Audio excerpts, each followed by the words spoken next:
So first off, I'm sure you can deduce this, but this game is not connected to the internet. All of the notes that you're gonna see have been written by Coda. This was actually the first game of his that I ever played. This was shortly after I met him at a weekend game jam in Sacramento, where I grew up. I saw him working on this very level, and it was just so different from anything that anyone else was doing. So right away I was like, I have to be friends with this person. In retrospect, I think I was probably a bit too pushy, trying to get his attention. I was over-enthusiastic. But he was very gracious about it and very patient with me. And I cooled off eventually.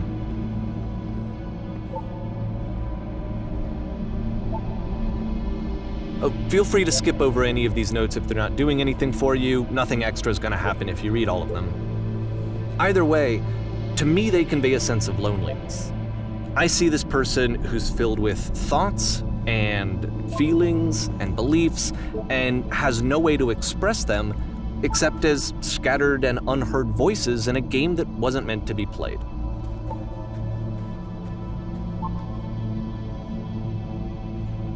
But it's ironic, isn't it, that in playing this game and seeing how alone Coda often felt, that we get to know him better and actually kind of connect with him. And I have to be honest with you, this idea is really seductive to me. That I could just play someone's game and see the voices in their head and get to know them better and have to do less of the messy in-person socializing. I could just get to know you through your work. I think this is why I always liked Coda's games so much, is because it felt like they let me have that connection. I felt as though he was inviting me personally into his world. And then I feel less lonely too.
At the end of this level, we're going to see the puzzle again.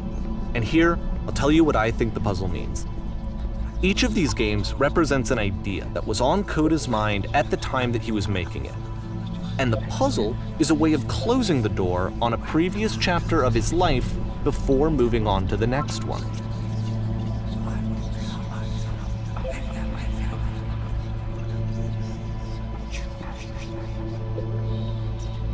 In each of his games, after exploring a theme that, he might find difficult, Coda can then place this puzzle that he knows has a reliable solution, he understands exactly how it works, and so it gives him a simple mechanism for moving on.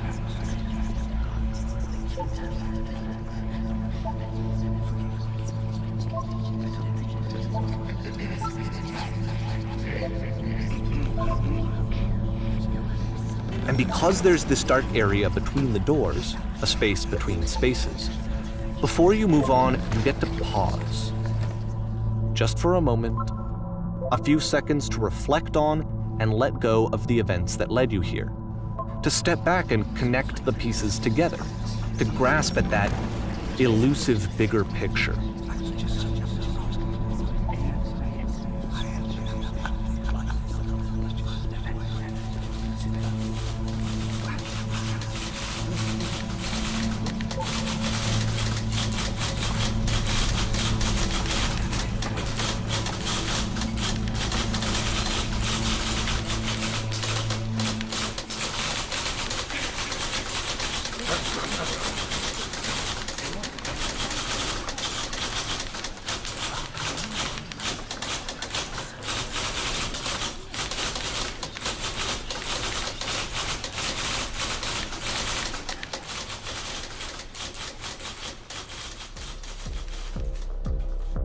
Okay, this one is tough. It's gonna kinda just spin its own wheels for a few minutes. Hang with it.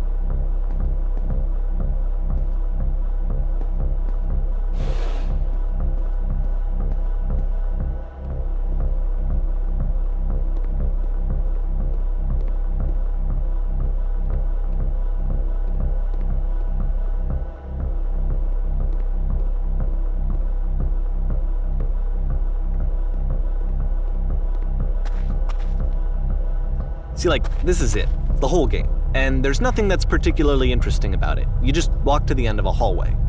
Except, for some reason, Coda gets really fixated on this prison that has all of this modern furniture. And I don't know why, but he decides he needs to revisit this prison. He's gonna start over, use the same assets, turn it into something else. Okay, cool, here's version 2.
There's a bit more to this one, but still it's not really communicating anything. It's kind of just weird for weirdness' sake.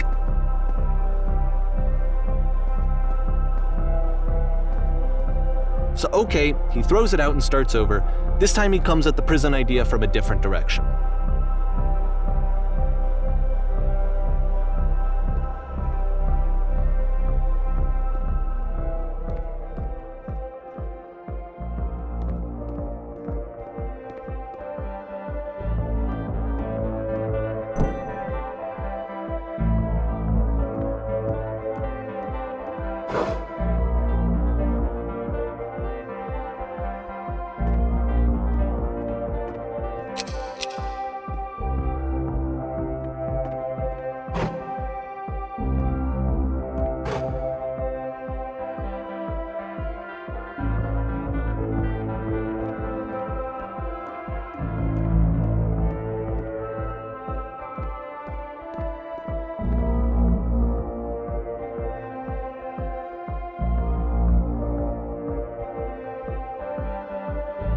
And of course, now the table is gone and you can't begin the chain of events to escape. Here's a version where there are no bars, but you can't actually get to the well. And then a version where the inside of the prison is the outside and the outside is the inside. Let me just blink you real quick through a few more of these. I mean, he really unloaded on this prison idea. There's nearly a dozen of them. Personally, I think it's awful to watch this, to see a person basically unraveling through their work. And for what? Like, at what point do you just go, maybe there are game ideas other than this prison that I could be working on? But Coda doesn't have that voice telling you to stop, that particular mechanism of defense against yourself. Without it, you just spiral. And so he keeps going and going and going and going and going, and then he hits on something. And he likes it. And that's it. He's done. He stops making prisons. This is the very last version of the prison game that he created. And the reason I think it works is that the prison is not actually in it.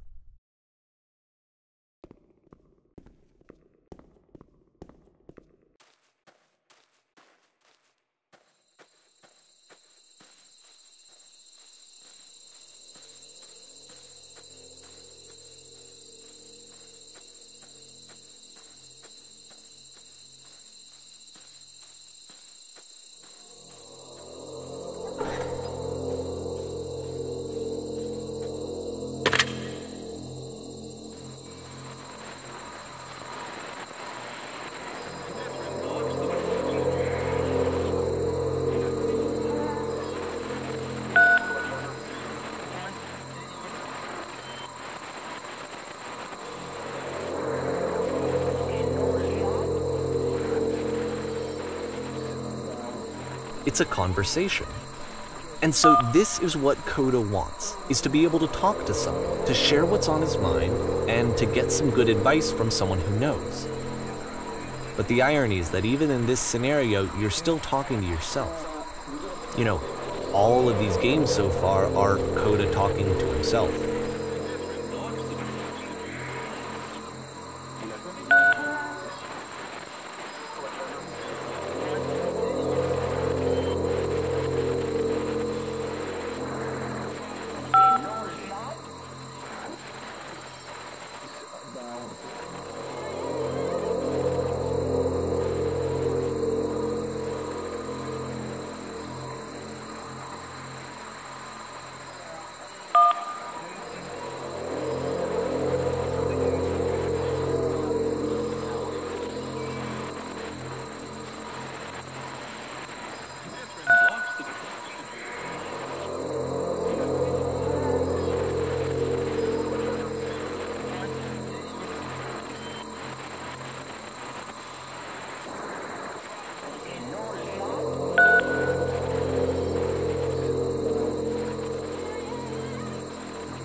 I can see why he considers this a fitting conclusion to the prison games.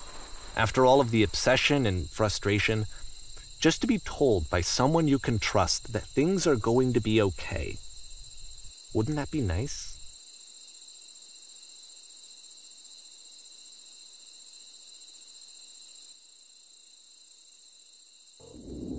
So what would it look like if Coda wanted to make a game about talking to someone other than himself?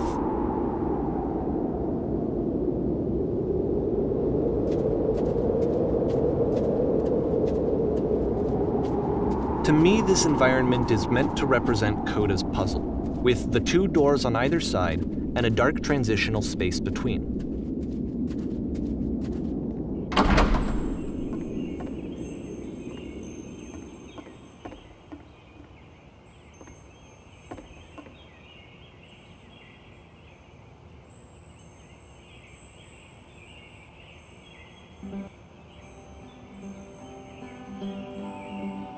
You'll notice that the quality of the art is a step up from previous games, including this new and improved chat system, which he started using from this point on. From here on out, he begins putting much more effort into the visual polish of his work, and this particular game took 2 months to create as a result.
After the intense set of prison games, this house cleaning level almost feels like cleansing. It's the moment after a particularly difficult or traumatic experience where you just need to let it sit and digest inside of you, and eventually cohere into something meaningful.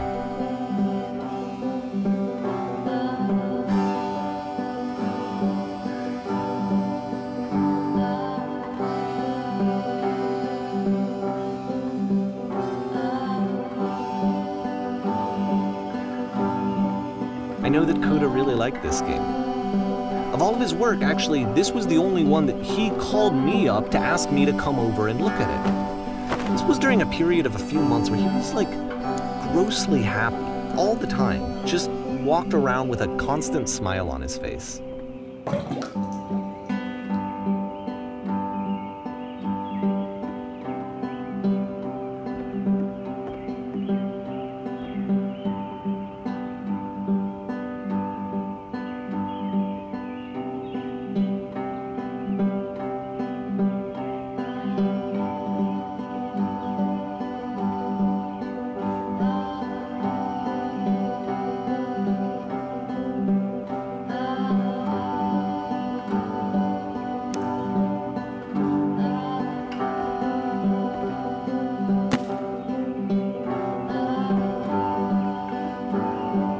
I'm glad he made this. I'm glad he found some peace.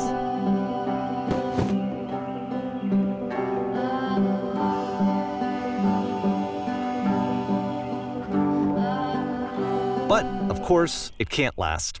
The music stops, your companion is gone, it's time to leave. The door at the top of the hill is now open as well. Again, you can't stay in the dark space for too long. You just can't. You have to keep moving. It's how you stay alive.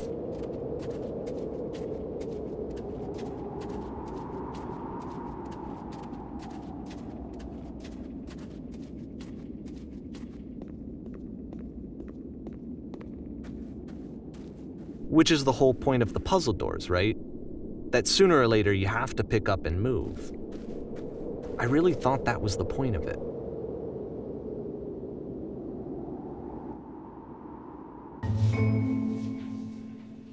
This one gets a bit goofy.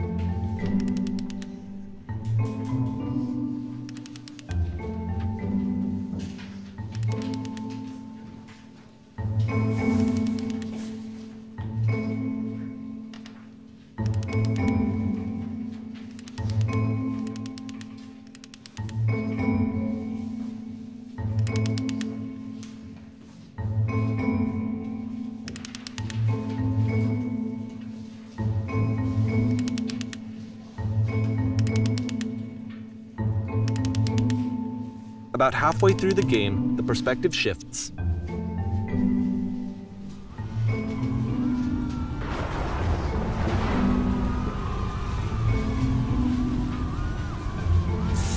And you play as the teacher.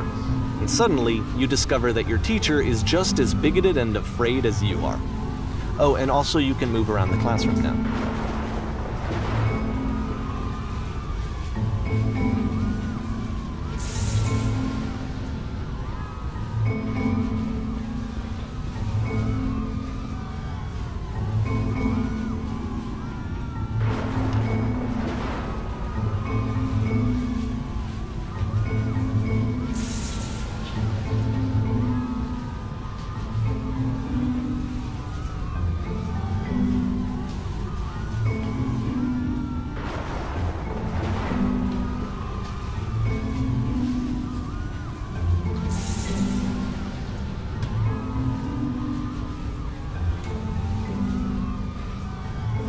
I fell pretty hard for this one. I feel like it's one of the most relatable experiences that you can have. To assume that some other person is perfect and totally fulfilled in every way, and completely miss all of the little flaws that make them painfully human. I think about this game a lot these days.